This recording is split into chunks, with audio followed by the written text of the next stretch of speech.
In this video I try not to hurt myself but show you guys an insane transformation. Here is how this journey started and here are some measurements. My longest normal hold, the best narrow hold, and you see a little difference between left and right. And my max one arm hold? Well, forget about that for now. More measurements later, but first let's jump right into training.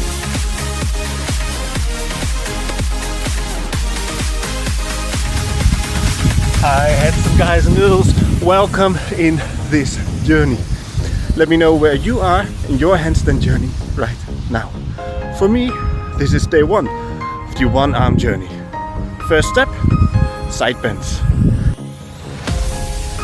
3 important questions needs to be answered before starting the one arm journey. But first I will take you through the process to the big end goal. A 10-second one arm handstand. For an insane transformation you need an insanely bad starting point. It started like this. I worked to this and after that I played around with basic shapes. Watch the first link in the video description to see more from the start of my journey. After that it got wild. I kinda balanced on a surfboard, played basketball, took my pants off and fixed my line. So now it's time to start the insane handstand transformation by taking away one of the 2 balancing points.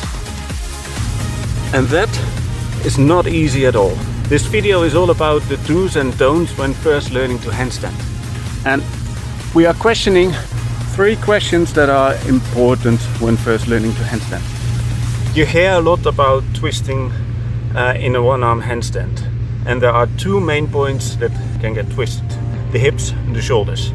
The shoulder first starts twisting when you lift up the free hand, but the hips can start twisting way earlier. That starts with the side bend.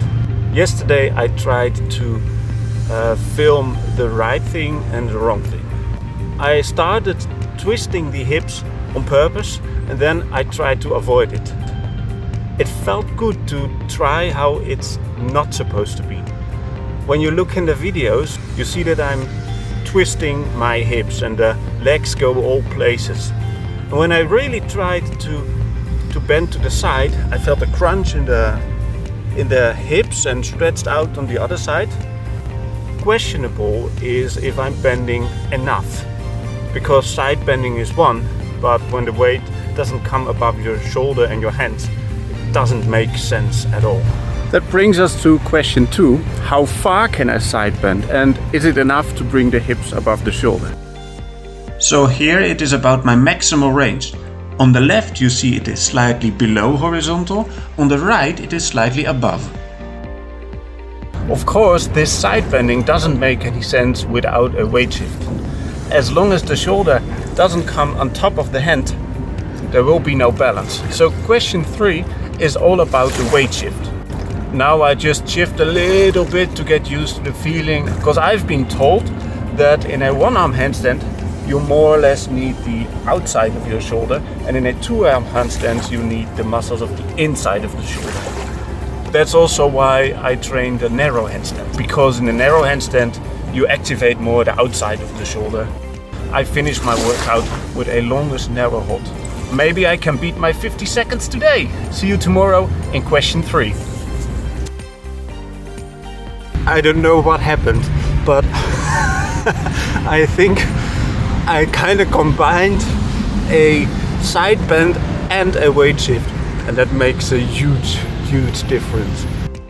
Okay, watch out. I discovered something big. At home I watched all the footage again and discovered something no one ever told me about.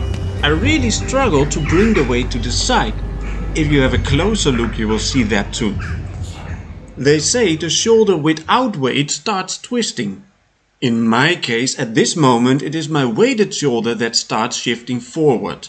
It is the weighted shoulder that shifts forward and starts the rotation. Play back the video 30 seconds and watch closely to my weighted shoulder. I discovered this when I was watching Formula 1. My hips twist to the side, the shoulder underneath does not support. You see this the best in the bottom right frame. This one. And as soon as I fight that, it gets better. Look at my right shoulder. So the third and last question of this video will be: how can I bring the weight on top of the shoulder without twisting forward?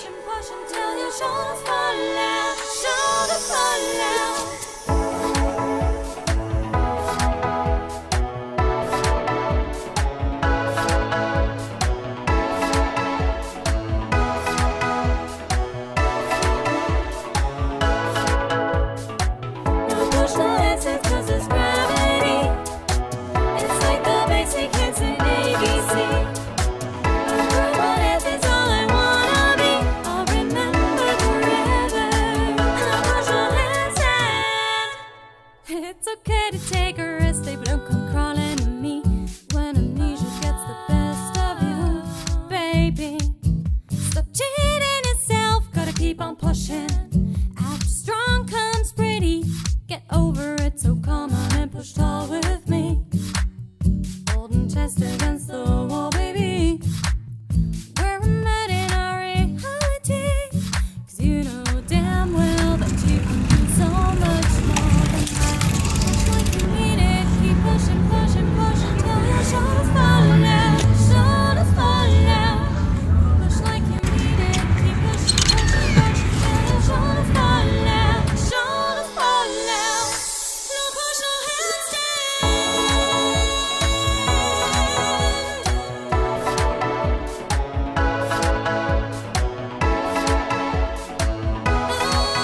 I think I kind of find out the right movement. First of all, I have to have a 180-degree shoulder position. And here you see that going into a straddle isn't enough.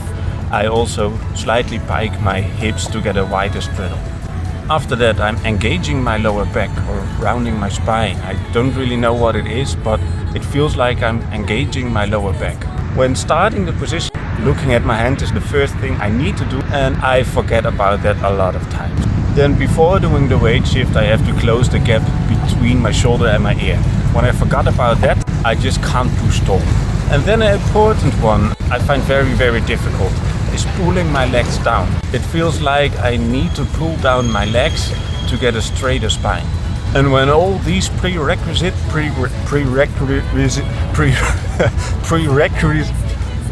this here, when all that is fine, then I can start to push tall and really push my shoulder under my body. It doesn't feel like I'm bringing my body over my shoulder. It feels like I'm pushing my shoulder underneath my body. But after that push in the shoulder, I feel light in the hand. And then I only need to think about all these points and recreate them again to stay balanced. Pulling down the legs, straightening the spine, push tall in the shoulder, close the gap between the ear and the shoulder, look at the hand and all these things. And when I forget one, I'm out. I created the right position, kinda, and in the next video I will stay in that position for time, and I also try to get weight shifts done. My goal is to change side at least 4 times without falling down. Then it's not about holding time, but just getting into the position and come back with control to the center straddle. But for now, thank you for watching. Thumbs up, comment below where you are, and leave some positive vibes. See ya, Handstand guys and girls.